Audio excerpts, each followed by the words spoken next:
بھارت میں ایک بہت ہی افسوسناک واقعہ پیش آیا جہاں پر جنونی ہندوؤں کی ایک ہجوم نے راستے میں ایک مسلمان خاتون کو زبردستی برقع کھینچ کر اس کو سندور لگا دیا، اور وہ جنونی ہندوؤں نے اس کی ویڈیو بھی بنا کر سوشل میڈیا پر اپلوڈ کر دی، جو کافی تیزی سے وائرل ہو رہی ہے۔ جب سے انڈیا کے اندر مودی کی حکومت آئی ہے، تب سے مسلمانوں کو ہراساں کرنے، نقصان پہنچانے اور ان کے املاک کو پہنچانے، ان کی جانوں کو نقصان پہنچانے کے واقعات کافی تیزی سے ہو رہے ہیں۔ ماہرین کے مطابق جنونی ہندوؤں کو کھلی چھوٹ دینا مودی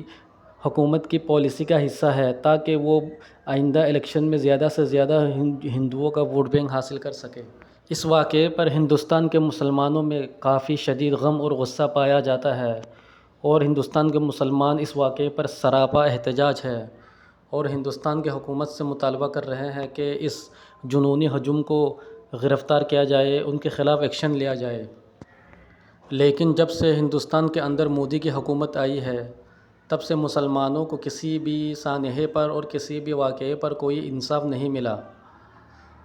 تو دوستو، آپ کی کیا رائے ہے کہ اس واقعے کے خلاف